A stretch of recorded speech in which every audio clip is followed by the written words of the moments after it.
ऐसी आतिशबाजी मुनीर ने इससे पहले ऑपरेशन सिंदूर में देखी थी। वही नजारा अफगानियों ने मंगल की रात दोबारा दिखा दिया।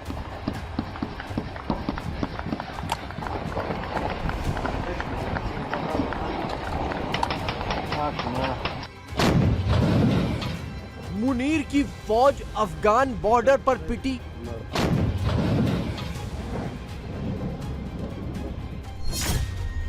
मुनीर की फौज बलोचिस्तान में छलनी हुई।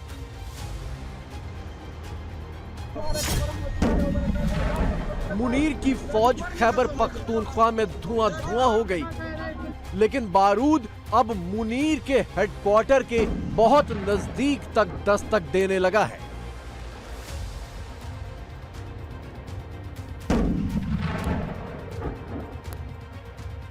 खैबर पख्तूनख्वा में आग लगी हुई है, बलोचिस्तान में आग लगी हुई है और अब पंजाब में आग दाखिल हो गई। मुनीर घर में मार खा रहा, मोदी मोदी चिल्ला रहा। आप तहरीक तालिबान के बयानात उठा के देख लें, आप BLA के बयानात उठा के देख लें, आप नरेंद्र मोदी के बयानात उठा के देख लें, आपको हर तरफ से पाकिस्तान की फौज के ऊपर वैसे ही हमले होते हुए नजर आएंगे। पाकिस्तान का टुकड़े टुकड़े अंजाम।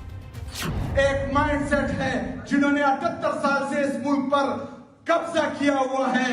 हमारी असली लड़ाई मिलिट्री एस्टेब्लिशमेंट से है, जिससे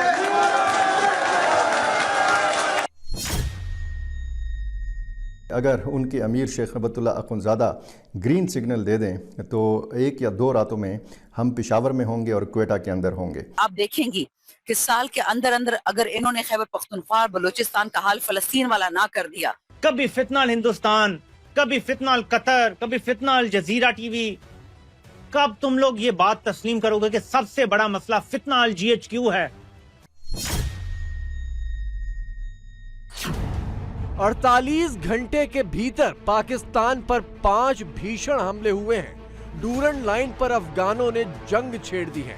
खैबर पख्तूनख्वा में कोहाट और बहादुर खेल में TTP ने हमले कर दिए हैं। बलोचिस्तान के बोलान में बलोचों ने हमला किया और पंजाब बॉर्डर के नजदीक डेरा इस्माइल खान में एक सुसाइड बॉम्बर ने फौजी काफिले के पास खुद को उड़ा लिया। खैबर पख्तूनख्वा में आग लगी हुई है, बलोचिस्तान में आग लगी हुई है और अब पंजाब में आग दाखिल हो गई। अफगानिस्तान की तरफ से पाकिस्तानी पोस्टों पे फायरिंग की गई, रॉकेट दागे गए, मार्टर गोले फेंके गए। जवाब में पाकिस्तान सिक्योरिटी फोर्सेस ने शदीद फायरिंग की। 1-1.25 घंटा, पौना 1 घंटा की ये फायरिंग अफगानिस्तान की तरफ से की गई। अब नाज़रीन, पाकिस्तान और अफगानिस्तान के माबैन जो कशीदगी है उसकी बड़ी वजह TTP है। खैबर पख्तूनख्वा के डेरा इस्माइल खान में हुआ हमला तो CCTV में रिकॉर्ड हुआ है। तारीख देख लीजिए, 24 फरवरी शाम 6:54। ये सुसाइड बॉम्बर फौजियों की ओर तेजी से बढ़ता है और नजदीक जाकर बटन दबा देता है। एक जोरदार धमाका और सब कुछ खत्म। दहशतगर्दी की जंग जो है वो पाकिस्तान में काफी फैल गई है। कल ही भक्कर में पंजाब के अंदर दाखिल हुई है ये जंग और इसकी वजह से पूरे पंजाब में हाई अलर्ट कर दिया गया है। लेकिन हर दिन हम ये सुनते हैं इस तरह के वाक़यात हो रहे हैं और इसकी वजह बड़ी सादा है कि पाकिस्तान ने जो हमले किए थे अफगानिस्तान के ऊपर, उसके बाद से एक्सपेक्ट किया जा रहा था कि पाकिस्तान में ये वाक़यात बढ़ेंगे और बढ़े हैं। 3 सूबों को हिट किया उन्होंने 4 दिन में इन दहशतगर्दों ने। इससे उनकी रीच का अंदाज़ा होता है। इससे ये अंदाज़ा होता है कि वो लोग अपना इन्फ्लुएंस किस तरह लोगों के ज़हनों में उतार चुके हैं, किस तरह उनको गुमराह कर चुके हैं। और इसकी वजह यह है कि पाकिस्तान के अंदर तकसीम है। पाकिस्तान की जमीन पर धमाके तो 2 दिनों से हो रहे थे, लेकिन डूरन लाइन पर जो जमावड़ा हो रहा था उसका अंजाम मंगलवार रात को दिख गया। अफगानी तालिबानी फौज ने आधी रात को पाकिस्तान का आसमान लाल कर दिया।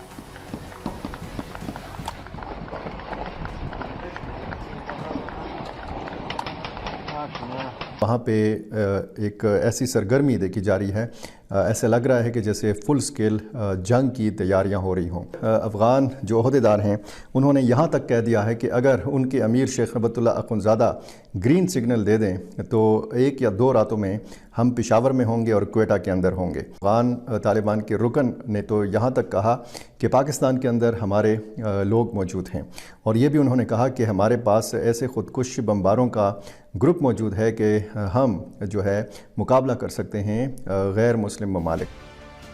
जनरल मुनीर दरअसल 2 नस्लों के बीच फंस गया है। बलोचिस्तान में बलोच हैं जो किसी सूरत पाकिस्तान को अपना नहीं मानते। खैबर पख्तूनख्वा में पश्तून पठान हैं जो किसी हालत पाकिस्तान को अपना नहीं मानते। और डूरन लाइन के दूसरी तरफ यानी अफगानिस्तान में भी पश्तून पठान हैं जो अब पाकिस्तान को अपना दुश्मन मानने लगे हैं।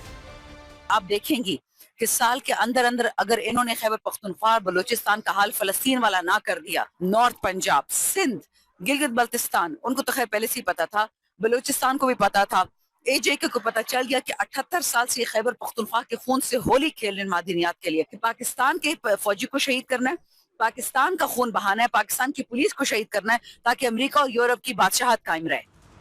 पाकिस्तान में पैदा हुए पाकिस्तान के पठान TTP के लड़ाके चुन चुन कर फौजी गाड़ियों और ठिकानों को निशाना बना रहे हैं।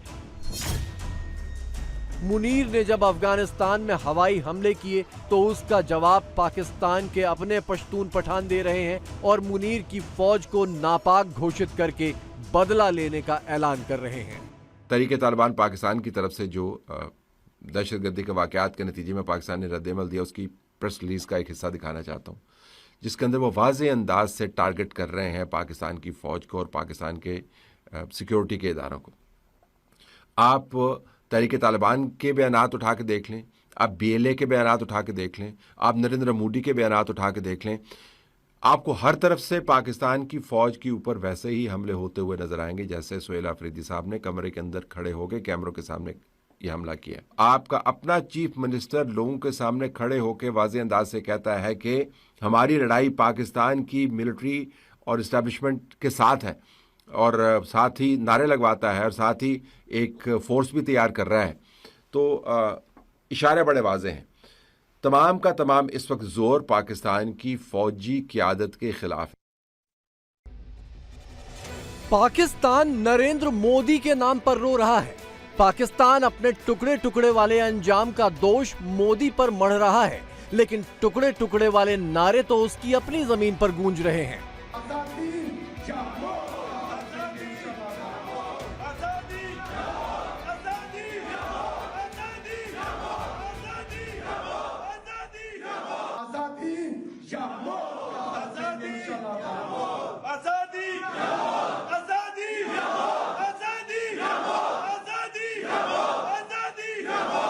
बलोच और TTP के लड़ाके तो अपनी जगह, खैबर पख्तूनख्वा का आम पठान नेता और खुद चीफ मिनिस्टर मुनीर को अपना सबसे बड़ा दुश्मन घोषित कर चुके हैं।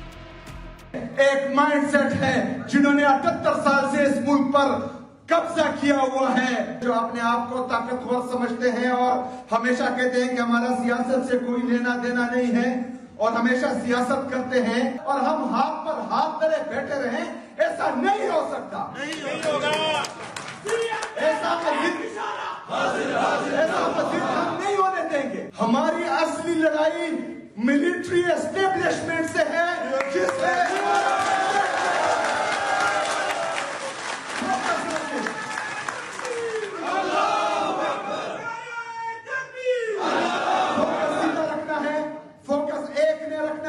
हमारा मुकाबला सिर्फ उससे है जिसने मेरे लीडर मेरे कायद जनाब इमरान अहमद खान नियाजी को नाहक कैद किया हुआ है। ठीक खैबर पख्तूनख्वा वाली हालत बलोचिस्तान में भी है। BLA के लड़ाके तो फौज को मार ही रहे हैं। आम बलोच महिलाएं भी सड़कों पर उतरकर मुनीर को चुनौती दे रही हैं कि तुम जितना मारोगे हम उतना बाहर निकलेंगे।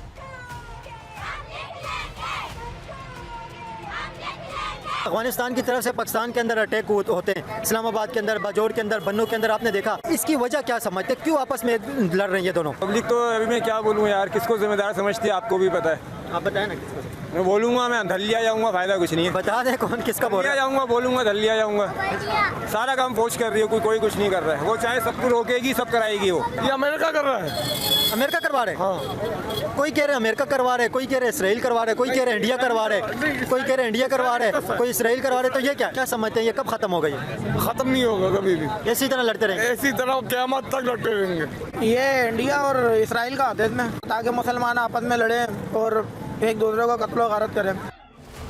बलोचों और टीटीपी को पाकिस्तानी फौज फितना अल हिंदुस्तान कहती है ताकि अपनी नाकामी हिंदुस्तान पर मढ़ सके, लेकिन अब तो टीटीपी के हमलों के लिए मुस्लिम मुल्क कतर पर भी दोष मढ़ने लगी है। इसकी काफ़ी प्लानिंग हुई है, ठीक, प्लानिंग हुई है, कोऑर्डिनेशन हुई है जी, और रिसोर्सेज इकट्ठे किए गए हैं। तो ये प्लान 6 माह पहले बना होगा, हथियार, पैसे, ट्रेनिंग, ये सब कुछ हुआ होगा, और उस प्लानिंग के तहत ये सब कुछ हुआ है। और ये पार्ट ऑफ द इंडियन वो जो है ना डिस्टेबलाइज करने का प्लान, ये वही डोवल साहब का प्लान चल रहा है। कतर के किरदार को भी इस मामले में तनकीद की निगाह से देखा जा रहा है। ये सब मामलात क्या हैं अफगानिस्तान को लेकर? ये सही कह रही हैं आप, ये बिल्कुल सही कह रही हैं। इस वक्त शक ये है कि कतर भी सपोर्ट कर रहा है टीटीपी को। मजे की बात देखिए, टीटीपी के हमलों के लिए कतर को जिम्मेदार बताने के ठीक अगले ही दिन मुनीर और शहबाज कतर दरबार में सजदा करने पहुंच गए, भीख मांगने के लिए। ये बेशरम लोग ये बैठे हुए हैं। मुझे ख्वाजा आसिफ वाले ना डायलॉग याद आ गए। ये कल तक कतर को कह रहे थे कि तालिबान कतर का असासा है। ये कल तक सारे फौजी अकाउंट लगे हुए थे, नून लीग के अकाउंट लगे हुए थे कि जो अल जजीरा है वो कतर हुकूमत का चैनल है, वो दहशतगर्दों की सपोर्ट कर रहा है, हमारे खिलाफ काम कर रहा है। आज पूरा डीम लाम लेके उधर पहुंच गए हैं। बादशाह के सामने ना सर बस वजूद नहीं हुए, बाकी सब कुछ कर रहे हैं। और कोई शर्म कर लो, कोई हया कर लो, कोई ग्रेस थोड़ी सी दिखा दो। ना जर्नलों में कोई शर्म है, ना इन शरीफों में कोई शर्म है। कभी फितना अल हिंदुस्तान, कभी फितना अल कतर, कभी फितना अल जजीरा टीवी। कब तुम लोग ये बात तस्लीम करोगे कि सबसे बड़ा मसला फितना अल GHQ है? सबसे बड़ा फितना GHQ से फूटता है, और उसके ऊपर जो बैठा हुआ शख्स है इस टाइम, वो पाकिस्तान क्या दुनिया के टॉप के फितनों में से एक। अफगानिस्तान की मार से मुनीर शायद बच जाए, क्योंकि रावलपिंडी में अपने बंकर में घुसकर छिप सकता है, लेकिन इस्लामाबाद और रावलपिंडी तक घुस चुकी टीटीपी और बलोचों से मुनीर नहीं बच सकता, और ना ही पाकिस्तान बचेगा।